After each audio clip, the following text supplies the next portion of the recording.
Transaction value जिसको हम यहाँ पर एफओबी प्राइस बोलते हैं। एफओबी प्राइस का बेसिकली मीनिंग क्या होता है? एक्चुअल अमाउंट पेड और payable by the importer to exporter. Importer के द्वारा एक्सपोर्टर को, बायर के द्वारा सेलर को जो भुगतान किया जाता है या फिर किया जाना है, उसको हम बोलते हैं transaction value, FOB value.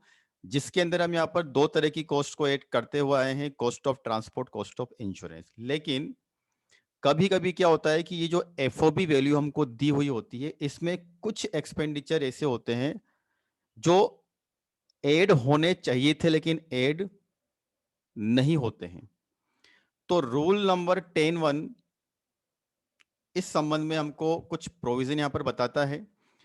According to rule number 10(1) कुछ एक्सपेंडिचर ऐसे हैं जिसको हमको एफओबी वैल्यू के अंदर ऐड करना होगा, और ऐड करने पर हमको जो वैल्यू मिलेगी उसको हम बोलेंगे फिर कस्टम एफओबी।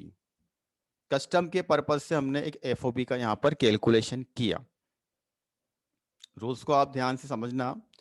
अभी तक हम क्या करते हुए आ रहे थे कि हमको क्वेश्चन के अंदर एफओबी वैल्यू दिया हुआ होता है और उसके अंदर हम cost of transport and cost of insurance को ऐड कर रहे थे। लेकिन अब क्वेश्चन के अंदर हमको जो एफओबी वैल्यू दी हुई रहेगी, ट्रांजैक्शन वैल्यू जो हमको दी हुई रहेगी, उसके अंदर अब हमको रूल 10(1) का समायोजन, एडजस्टमेंट करना होगा, एक्सपेंडिचर को ऐड करना होगा। तो सबसे पहले जो एक्सपेंडिचर है वो मैं यहां पर बताता हूं आपको, कमीशन एंड ब्रोकरेज।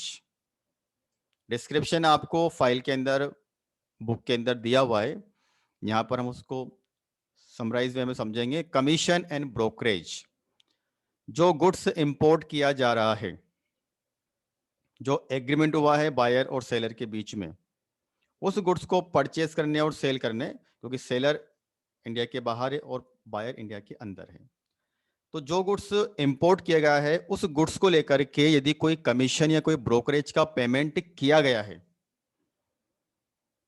तो वो कमीशन एंड ब्रोकरेज एफओबी के अंदर ऐड किया जाएगा। यदि ये ऑलरेडी ऐड है तो फिर हमको ऐड नहीं करना है, ये भी आपको समझना है। रूल 10(1) के अंदर जितने भी एक्सपेंडिचर अमाउंट हम यहां पर ऐड कर रहे हैं, अगर ये पहले से ऐड है तो हमको इसको ऐड नहीं करना है। तो first point, commission and brokerage, commission and brokerage हमको एफओबी वैल्यू में रूल नंबर 10(1) के प्रोविजन के हिसाब से ऐड करना होगा। अब इसमें एक स्पेशल पॉइंट ये है कि क्या हर एक कमीशन को हमको इसमें ऐड करना है? बिल्कुल। गुड्स को परचेज करने को लेकर के जो भी कमीशन, जो भी ब्रोकरेज, दलाली का पेमेंट किया गया है, वो हमको ऐड करना है। अब यहां पर कमीशन होते हैं दो प्रकार के, स्पेशल पॉइंट है। बाइंग कमीशन कभी भी हमको ऐड नहीं करना है।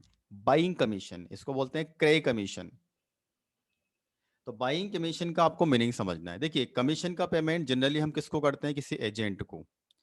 तो एक एजेंट तो इंपोर्टर का रहा होगा जो इंडिया के बाहर है, और वो इंपोर्टर के लिए इंडिया के बाहर, भारत के बाहर जाकर के गुड्स को परचेस करने की डील करता है। तो एक एजेंट कहां पर है? क्योंकि देखिए, सेलर और बायर जो भी गुड्स परचेस और सेल होते हैं वो किसी एजेंट के थ्रू ही होते हैं। तो इंपोर्टर का जो एजेंट है वो कहां पर है? विदेश में।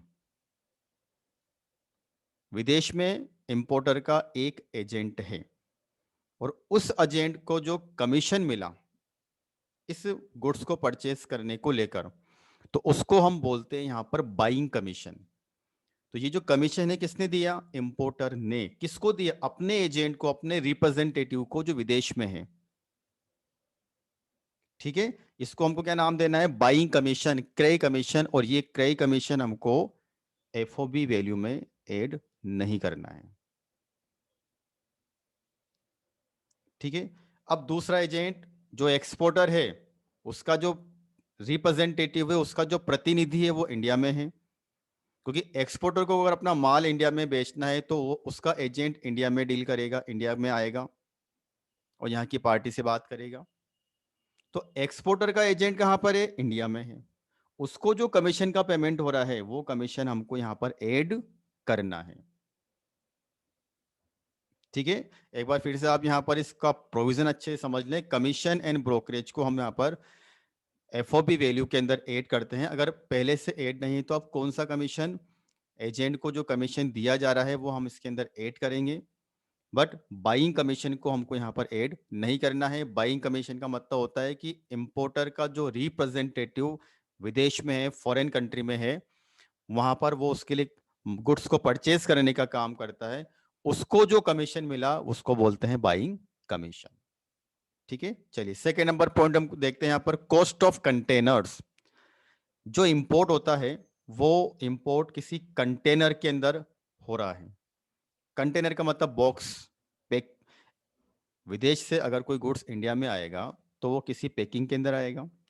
तो जो गुड्स इंडिया में आ रहा है वो किसी कंटेनर में पैक होके आ रहा है।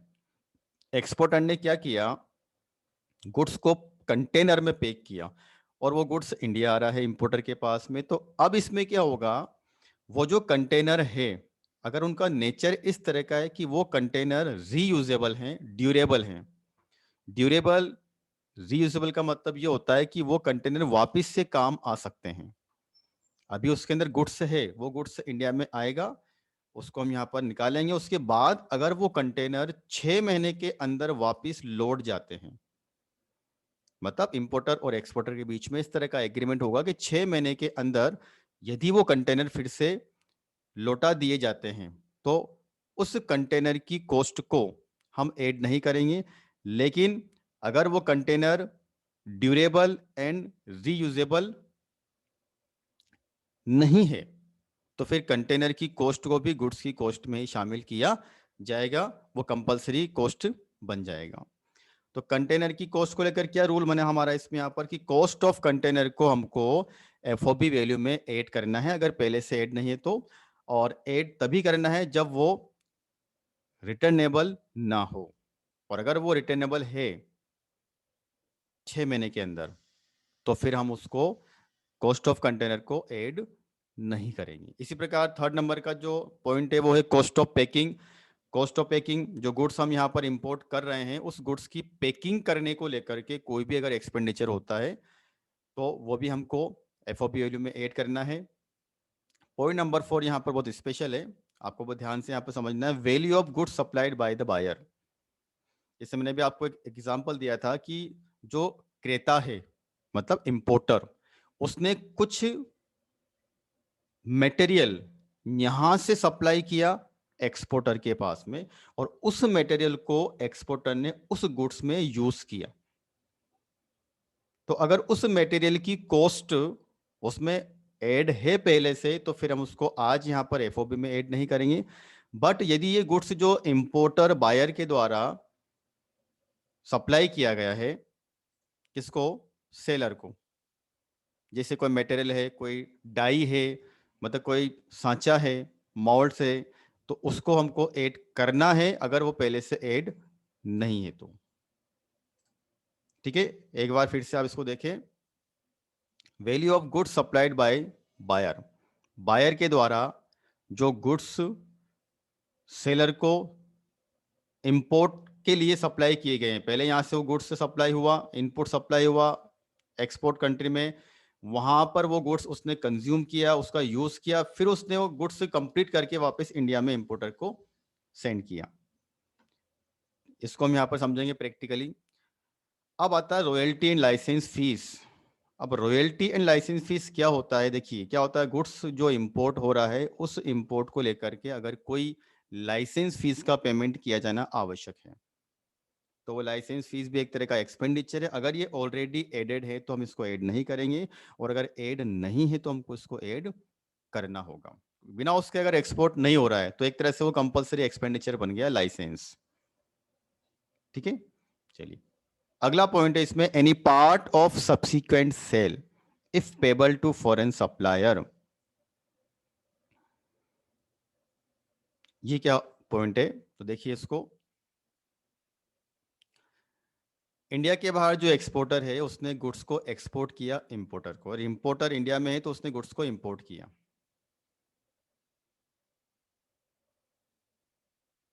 ठीक है, अब इसमें क्या हो रहा है, दोनों के बीच में यहाँ पर कुछ ऐसा एग्रीमेंट होता है कि जब भी वह इंपोर्टर जो गुड्स इसने इंपोर्ट किया है उस गुड्स को इंडिया में जब वो सेल करेगा, कहीं पर भी सेल करेगा इंपोर्ट करने के बाद में, तो सेल का कुछ परसेंटेज या कुछ अमाउंट वो इंपोर्टर किसको देगा? एक्सपोर्टर को। देखिए सिचुएशन क्या हो रही है हमारे सामने यहाँ पर कि जो इंडिया के बाहर जो एक्सपोर्टर है उसने गुड्स इंडिया में इंपोर्टर को दे दिया, ठीक है। अब वो गुड्स जो इंपोर्टर है उसको आगे सेल करेगा इंपोर्टर जो है, और सेल करने पर जो भी उसको मिलेगा उसका कुछ परसेंटेज, कुछ अमाउंट वो फिर से एक्सपोर्टर को देगा। इसको बोलते हैं सब्सिक्वेंट सेल। तो उस केस में क्या होगा? वो जो अमाउंट, सेल का अमाउंट जो इंपोर्टर ने एक्सपोर्टर को दिया है बाद में, वो भी हमको यहाँ पर एफओबी वैल्यू में ऐड करना होगा। Any part of subsequent sale if payable to foreign supplier. Importer ने गुड्स को एक बार इंपोर्ट कर ही लिया, अब वो गुड्स को यहाँ पर क्या कर रहा है? सेल करेगा।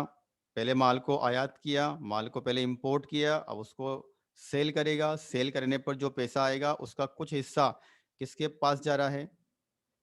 फॉरेन एक्सपोर्टर के पास। तो उसको भी हमको यहाँ पर ऐड करना होगा, ठीक है। चलिए उसके बाद लास्ट पॉइंट हमको यहाँ पर ये समझना है, कोई सा भी पेमेंट जो इंपोर्टर के द्वारा एक्सपोर्टर को किया जाए इस गुड्स को इंपोर्ट करने को लेकर, तो वो हमको गुड्स की वैल्यू में ऐड करना है, ठीक है। चलिए तो एक बार हम फिर से इसको यहाँ पर एक थोड़ा सा स्पीडली देख लेते हैं कि हमको एफओबी के अंदर कॉस्ट ऑफ ट्रांसपोर्ट और कॉस्ट ऑफ इंश्योरेंस, ये दो मेन एक्सपेंडिचर जोड़ने होते हैं। उसके बाद हमको सीआईएफ वैल्यू यहाँ पर पता लगती है। लेकिन रूल नंबर 10(1) क्या बोलता है कि जब हम कुछ एक्सपेंडिचर ऐसे होते हैं जो गुड्स हम इंपोर्ट कर रहे हैं उससे रिलेटेड होते हैं लेकिन वो एफओबी में ऑलरेडी ऐड नहीं होते हैं, तो उनको हमको रूल नंबर 10(1) के प्रोविजन के अकॉर्डिंग ऐड करना होगा। कमीशन एंड ब्रोकरेज, इसमें बाइंग कमीशन हमको ऐड नहीं करना है। कॉस्ट ऑफ कंटेनर्स, अगर कंटेनर्स ड्यूरेबल हैं, रीयूजेबल हैं और 6 महीने के अंदर वापस लौटने वाले हैं तो फिर हमको उसको उसकी कॉस्ट को ऐड नहीं करना है।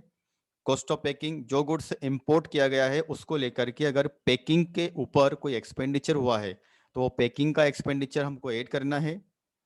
इंपोर्टर ने इंपोर्ट को लेकर अगर कोई गुड्स पहले ही एक्सपोर्टर को सप्लाई कर दिया, फिर वो गुड्स कंप्लीट होकर इंडिया में वापस इंपोर्टर के पास आता है, तो जो गुड्स इंपोर्टर ने फ्री ऑफ कॉस्ट सप्लाई किया है उसकी वैल्यू को डिसाइड किया जाएगा और उसको एफओबी में ऐड किया जाएगा।